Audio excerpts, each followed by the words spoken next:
Lesson 16, Towns and Cities. Hello, and welcome to this lesson.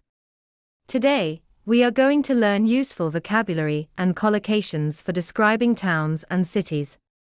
We will look at attractive features that may interest visitors, as well as common urban problems. A. Describing towns and cities for visitors. A city's skyline is the shape formed by its buildings when they are seen against the sky. A skyline may be a wonderful mix of old and new, with both historic and modern buildings. Some cities contain busy, narrow, cobbled streets. Cobbled streets have a surface made from stones arranged in a regular pattern. An old part of a city may be a conservation area, where buildings and streets are protected because of their historical importance. Such an area may contain quaint old buildings. The word quaint describes something attractive, because it is unusual and especially old-fashioned. These buildings may date back to the period when the city was founded. The city skyline is a wonderful mix of old and new, and the city itself has many busy, narrow, cobbled streets. The Old Town is a conservation area with quaint old buildings dating back to the city's foundation in the 1500s. Shops, restaurants, and entertainment. An area with expensive and fashionable shops may have upmarket shops. The word upmarket describes places or products intended for people with expensive tastes.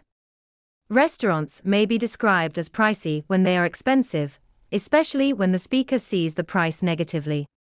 When they are too expensive for what they offer, they are overpriced. By contrast, a restaurant that provides good quality at a reasonable price offers good value. A comfortable and informal place may have a relaxed atmosphere. Doradella Street has many upmarket shops and rather pricey, sometimes overpriced, restaurants. Not far away, the Genesia district has restaurants that offer good value and a more relaxed atmosphere. A major street may run from north to south and be lined with shops. When a road is lined with shops, they appear continuously along its sides. Nearby streets may be full of lively bars and fashionable clubs. A lively bar is busy and exciting, while a fashionable club is currently popular and stylish. Some city squares have pavement cafes, where customers sit outside beside the street. Royal Avenue runs from north to south and is lined with shops. Behind it, the streets are full of lively bars and fashionable clubs. The pavement cafes and shops of Luna Square are pleasant, but very expensive. Residential areas and the inner city. Pleasant residential districts may have tree-lined avenues, meaning wide roads with trees growing along both sides. Closer to the center, these streets may be replaced by high-rise flats, which are apartments in tall buildings. The inner city is the central part of a city where poorer people may live and where social problems are often found. Important government buildings may be described as imposing buildings. An imposing building looks large, impressive, and powerful. As you drive into the city, the tree-lined avenues of the residential areas are soon replaced by the high-rise flats of the inner city. Then come the imposing buildings of Parliament and the government departments. B. Urban problems.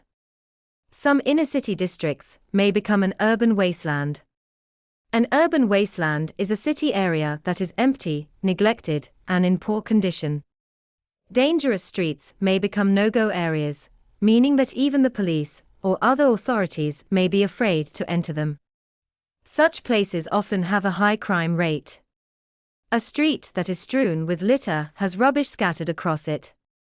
Neglected buildings are often described as run-down buildings, meaning that they are in very poor condition. A deprived area is a neighborhood where people lack important things needed for a comfortable life, such as sufficient money and good living conditions. Industrial areas located around the edge of a city are called industrial zones. They may appear gray and polluted. Some inner-city areas are an urban wasteland and are dangerous for visitors. Some streets have become no-go areas with a high crime rate. Many streets are strewn with litter, and there are numerous rundown buildings. Deprived areas around the city center have serious social problems, while the industrial zones on the edge of the city are grey and polluted. Traffic, noise, and suburbs. A sprawling city covers a very large area.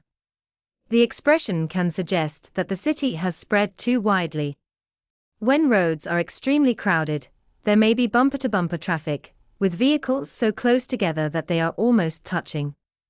Exhaust fumes are gases produced by vehicles, and they can make city life unpleasant. The volume of traffic refers to the amount of traffic on the roads. The phrase "the incessant roar of trucks and buses" describes very loud traffic noise that continues without stopping. tçωη̲ is a sprawling city with bumper-to-bumper traffic throughout the day. The exhaust fumes can be a nightmare. The volume of traffic has increased in recent years, and the incessant roar of trucks and buses makes the city center extremely noisy. A suburb is an area outside the city center where many residents live and travel into a larger town or city for work. The comfortable suburbs may contrast sharply with poorer parts of the city.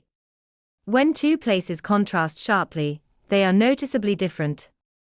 Shanty towns are areas containing extremely poor houses, often made from discarded materials such as metal, cardboard, and plastic. The comfortable suburbs away from the city center contrast sharply with the poor shanty towns that travelers see on the way to the airport.